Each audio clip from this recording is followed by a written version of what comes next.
Siyempre sa ating napakasipag at napakagandang guro, palakpakan natin si at Ma'am Janet Albiola. Ayan, bigyan ako ng konting background no, kung paano kami nagkakilala ni Ma'am Janet, no? Alam niyo po ba si Ma'am Janet ay isa lamang po katulad ninyo na nakaupo lang dyan, no? At nagsumikap, nangarap ngayon po, no?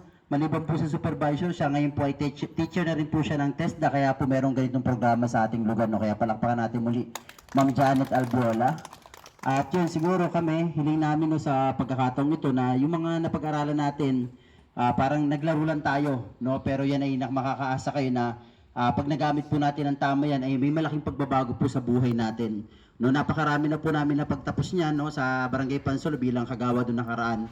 Ngayon kasi ordinary na akong tao, pero yung programa po namin ay tuloy-tuloy.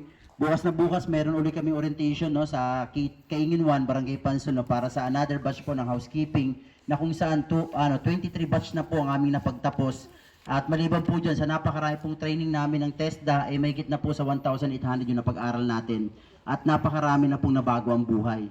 Na yung simpleng naglalako ng isda, simpleng nagbebenta ng gulay, simpleng tambay sa bahay, simpleng marites ng mga nanay natin, nung nakapag-aral talaga sila, napakalaki talagang tulong. No? Kaya sabi ko kay ma'am, tulungan mo ako, no? Kahit di na ako nakaupo, gusto ko pa rin ituloy yung mga programa natin. At nung nakaraan lamang po, dito po sa isang lugar yung pinagdawasan natin ng graduation.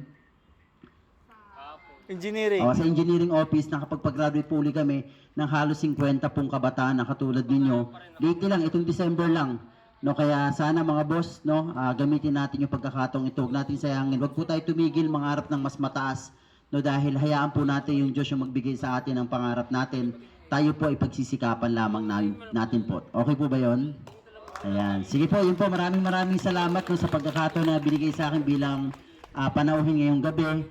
At sa lahat po na narito ngayon, sa lahat ng mga tumutulong kay Ma'am Janet, hindi man si Ma'am Janet o kami ang nagbabalik sa inyo ng pasasalamat, alam namin na may biyaya ang Diyos na kapag mabuti yung ginagawa natin, mabuti po kapalit niyan. Yun lamang po at maraming salamat.